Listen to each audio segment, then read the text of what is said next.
it really comes down to mindfulness, right? Especially, we touched on distraction and the ability to take the beat, slow down, not clicking on every COVID email that comes in, thinking about what we're about to click on, hovering over links. Something is about to send you to ESPN.com because you just won free Patriots tickets. Take the extra second, hover over that link, and is it really sending you to ESPN.com? From Tyler Technologies, it's the Tyler Tech Podcast, where we tackle issues facing communities today in a way that's both engaging and entertaining. I'm your host, Jeff Harrell, Director of Content Marketing for Tyler, and today we are looking at a problem most of us are facing, working from home. Specifically, are we safe from cyber threats here at home? What should we be aware of to protect us? And are there new threats during this time of social distancing and virtual offices? Well, to address these questions, we've got one of our internal subject matter experts joining me today. Max Greene is a social engineer and cyber awareness trainer here at Tyler, and he has some great information to help us stay cyber aware while we work from home. Here's my interview with Max Greene. Well, Max, I know you have done some very interesting things to look for some cybersecurity vulnerabilities. So describe some of those. I certainly have, Jeff. I've done everything from walking into a hospital dressed as a nurse in scrubs to walking to a financial institution as an exterminator, or walking around government buildings as a very well-known vendor in the phone industry, and walking into data centers or trying to gain access to workstations as we try to look at vulnerabilities not simply through a cyber perspective, but through the human element. So I've absolutely found myself in some interesting predicaments. And I know lots of government and school employees are now working from home. What's the biggest difference that you've seen working from home and versus working from the office? I would say that the biggest difference is really just the accountability on the user now. There's a lot of confusion and a lack of understanding that they don't have their safeguards that they had when they were in their organizations. So that's absolutely a struggle. And then put on top of that, the just general distractions of the new normal. People are having to reorganize their entire workday, and they have spouses and kids and roommates. So all the more distraction and all the more difficulty to kind of be using the regular mindful use in hope, that we would hope our employees are utilizing in terms of not clicking on things. But then, of course, you also just have the overflow of information from COVID. Cyber criminals are taking advantage of that. Lots of stresses there, just not having those safeguards that we have in our normal institutions, and people aren't conscious enough necessarily to be utilizing a VPN. And then they're jumping on things like Zoom or maybe things that aren't necessarily secure. And we're kind of all navigating what that looks like now for the first time. And is distraction maybe one of the things that cyber criminals look for? I would imagine that would be something that kind of gets them excited, is when you're distracted and out of your normal kind of routine. Yeah, absolutely. I mean, COVID in general, and then all summer has been Christmas in July for the cyber criminals.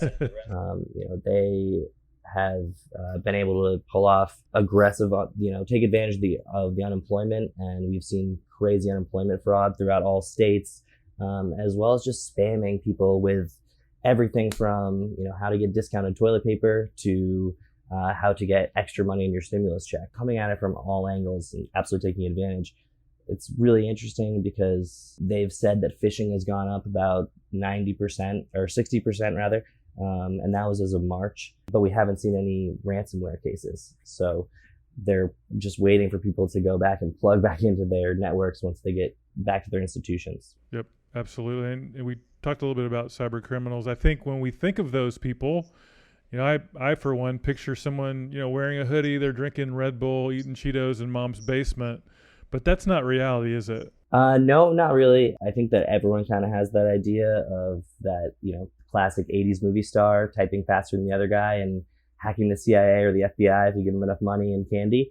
That can absolutely be a one-off. Sure, there's people that have those skills, but really we're dealing with, full-on corporations that are well-funded by nation states, what we think of as third world countries that have, very talented IT professionals churning out malware as a service and ransomware as a service. And they have HR departments and CEOs and CFOs and the best customer service you've ever heard of. Oh, it's incredible. And what are some of the more common tactics that you're seeing today used by cyber criminals that we should all be aware of? Well, I would say by far just social engineering tactics.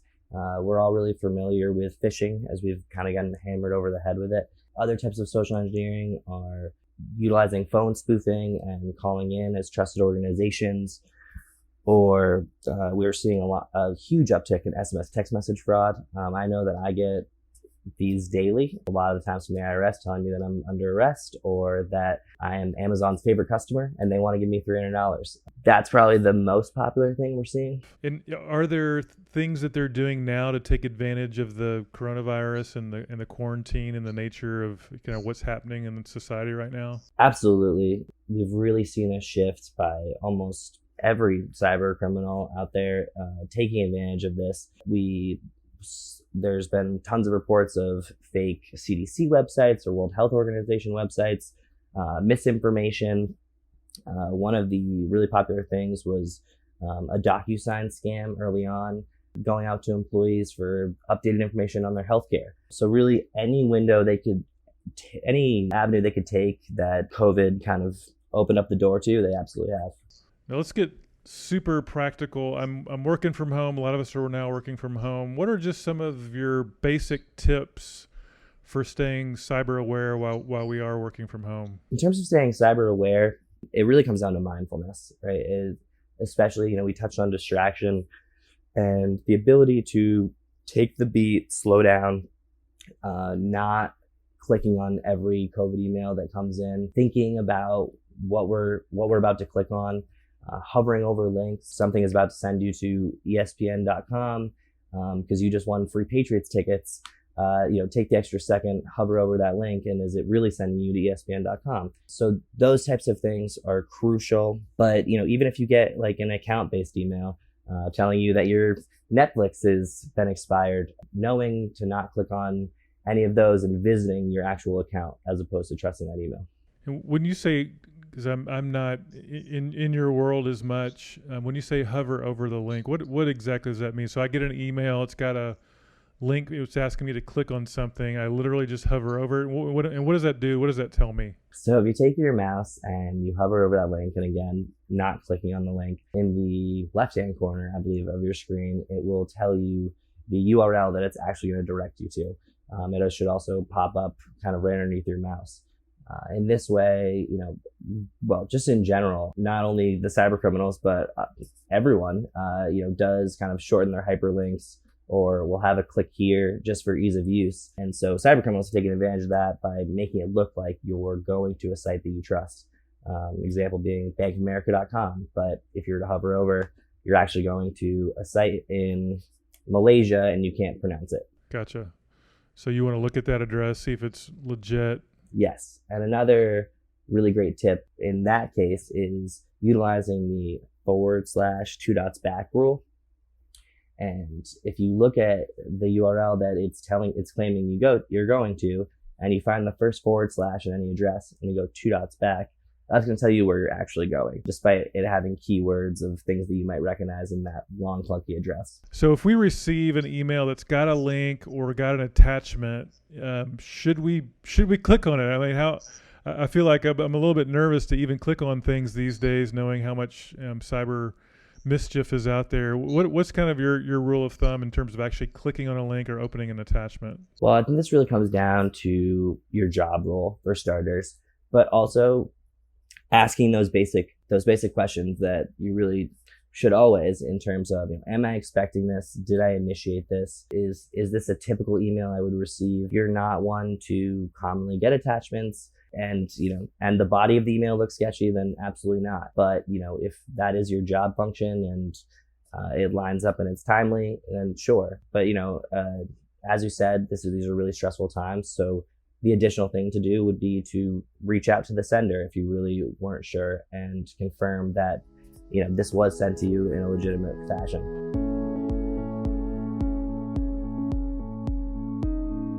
And text messaging is not immune to this either, is it? It's absolutely not. And it's, again, really gotten very rampant. I think it's going to surpass traditional phishing as we know it in email, if it hasn't already. Now we're seeing these emails even go out in large clunks, which is allowing the cyber criminals to, and by large clunks I mean in groupings. So you might get a text message that 5 other numbers you don't recognize received. So really, they're spamming out millions of numbers in every way that they can. And what are some things to keep in mind with text messaging? And can you block numbers? What are some of the maybe simple tips there to help people when they're getting to either text messages or they may fear getting text messages that are criminal in nature? In general, so unfortunately, you can't stop it altogether. There have been attempts by the government to block this altogether, but the cyber criminals just get new numbers and can spam it out. So really, the move is, once you've received a message like this and it's clearly false,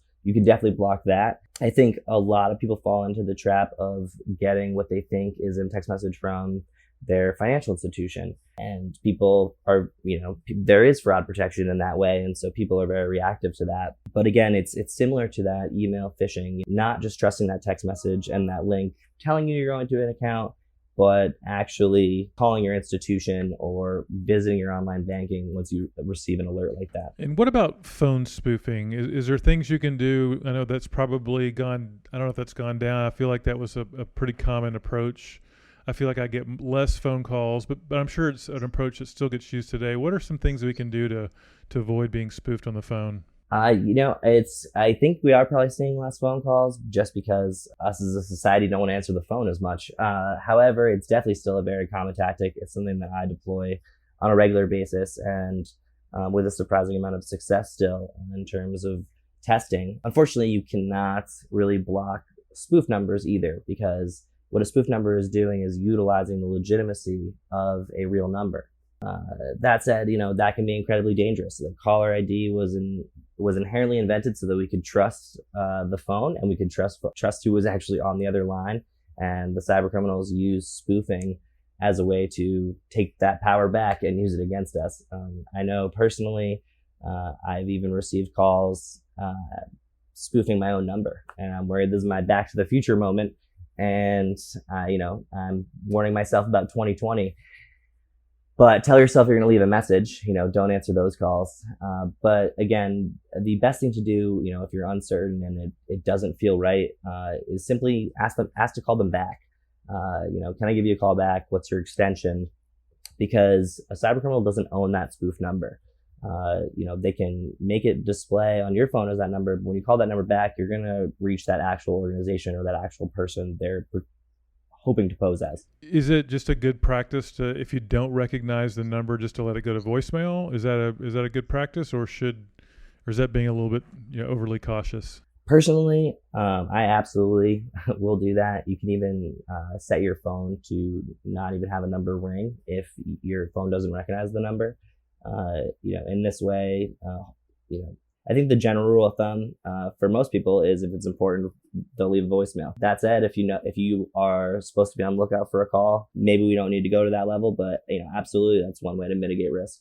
And do you have any examples on where people maybe tricked you into giving some information that was actually helpful for them to do a little bit of spoofing? Right. So I think what you're referring to there is there's really no such thing as innocuous information. And when we say that, it's this idea of, if the cyber criminal is utilizing phone spoofing, then they're likely not going to just make one call to an organization. They're going to build a profile. They're going to put the puzzle pieces together. So when calling in, even if the person on the other line is onto your scam, if you will, human nature kind of stops us from wanting to be fooled, and even more wanting to let that person that's trying to fool us know that they have not gotten this. But that often leads to giving out information. So the example being, I call in, or a cyber criminal rather calls in and says, hi, we're calling to help you with your Internet Explorer issue. And you're like, we don't use Internet Explorer, we use Safari. Click. That cyber criminal now has that piece of information and can curtail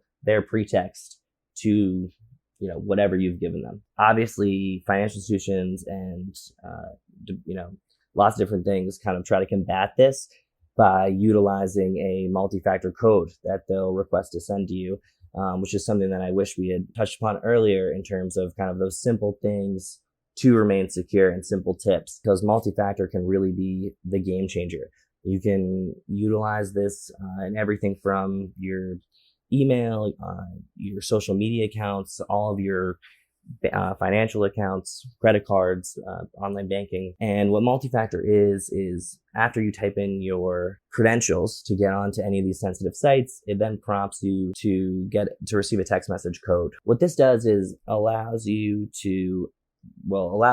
to really confirm that you are the user that is trying to gain entry. But also, should a cyber criminal gain access to any of these platforms, they still need to receive that code. It's really just another layer, another wall that they need to get over. And so they're A, more likely to move on, and B, you're alerted instantly when you receive a multi-factor code unprompted that someone is trying to gain access to your accounts. That said, there's definitely some new customer scams that the cyber criminals will utilize, and they'll actually be on the phone with your institution and you at the same time. Because they have tried to gain access to your account. It has prompted the multi-factor code, and then they'll call claiming fraud as your financial institution and ask you to give them that code, and that's why you received it. So definitely something to be wary of as well. Is multi-factor something that your IT group sets up, or something that you can set up? How does that typically work? So it really depends on the platform. If this is for internal use, then it is something that your IT group needs to set up, like if it's for your email for the network. But there are definitely many platforms in which you can do it yourself. Absolutely, across any platform that will allow you to. Because again, we have to really think about the cyber criminals as opportunistic at their core. Think about, a crowded parking lot for a big event, whether it be a football game or a concert. What you're not going to see is the average criminal doing the smash and grab to steal your car stereo and your Ray-Bans. No, they're going to walk around and look for the open, unlocked door. And so this is really the combatant to that of, you have made sure not only your door is locked, but your car alarm is on. I'll be back with my interview with Max Greene in just a moment. If you'd like more information on being cyber aware, did you know we've got lots of great additional content in our resource center? From on-demand webinars to client success stories, we've got lots of great content I think you'll find really valuable. Just go to tylertech.com and click on resources at the top of the page. You can then search or filter to quickly find the content you're looking for. Now, back to my interview with Max Greene. You mentioned passwords earlier. I know that can be a sense of frustration for people. I feel like I can't remember my passwords. I got a password for everything.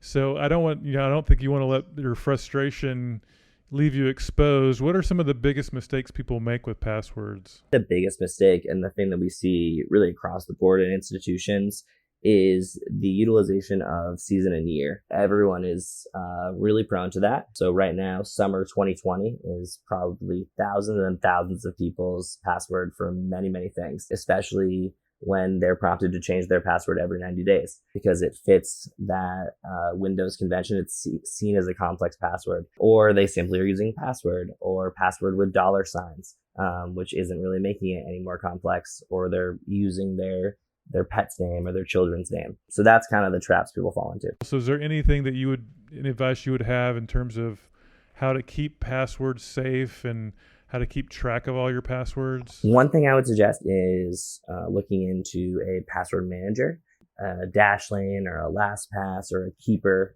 These are all examples. I don't have any one specific endorsement for any, but it's definitely better than making all of your passwords simple or making everything one password, because then all the cyber criminal needs is that one password and they have access to everything. But I would say that a password manager is, invaluable, and everyone should have one. I know a lot of sites will have the button where it says click to remember me, and it'll automatically save your username and password. What about those? Are those safe? Should you use that? So that's always a question that gets brought up. Ideally, I would say no, as amazing as it is. And, they are making strong and unique passwords, but that it's also giving the assumption that no one is going to have access to your device. So it really leaves you a little bit more exposed than people would think.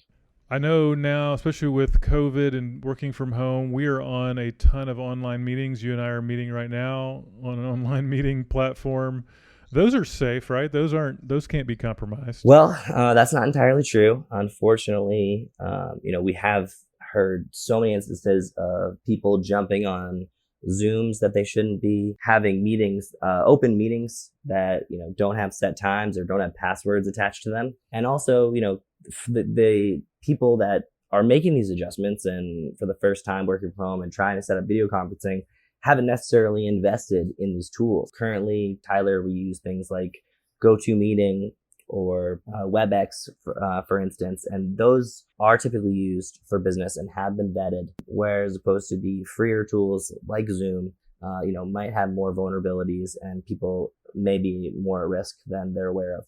And so a lot of us now are obviously working from home using our home Wi-Fi. Is there anything that we need to know about our home Wi-Fi?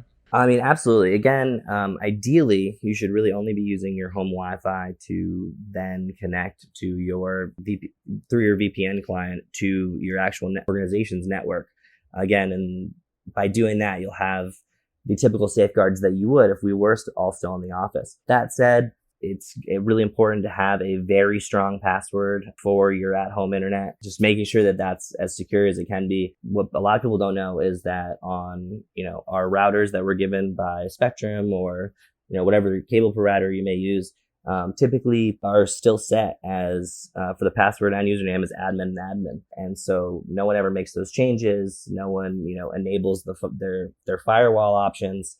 So there is plenty you can do to make your at-home Wi-Fi safer and lock down your environment, which I would suggest doing not even just in terms of working from home, but just for your daily lives to keep your personal information safe and your financial information and your family for that matter. Well, we've talked about a lot of things for people that are working from home. If you had to boil it down to maybe your top 4 or 5 things to always keep in mind, just real simple things to keep in mind, what would those things be?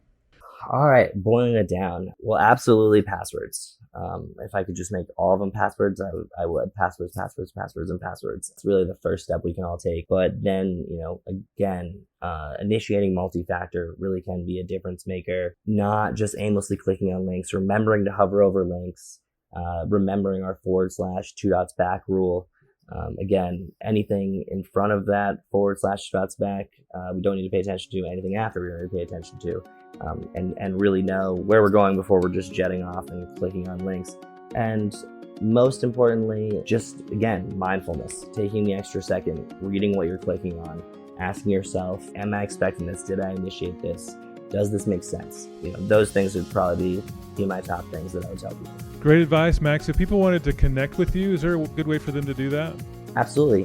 They can reach out to me at max.greene, Greene, at tylertech.com, and we're always happy to help. We want to answer any questions that anyone has because we're all in this together. Awesome. Hey, Max, thanks so much for your help and your expertise. Really, really appreciate it. You're welcome. Well, I hope you took away some really practical tidbits to help you stay cyber aware at home. I know I did. And hey, as always, thanks for joining me. We've got such great feedback on the podcast. We really appreciate that. One request I do have, podcasts like this tend to spread by word of mouth. So if you find this content helpful, please share it with others. And until next time, this is Jeff Harrell, Director of Content Marketing with Tyler Technologies. Have a great week. We'll talk to you soon.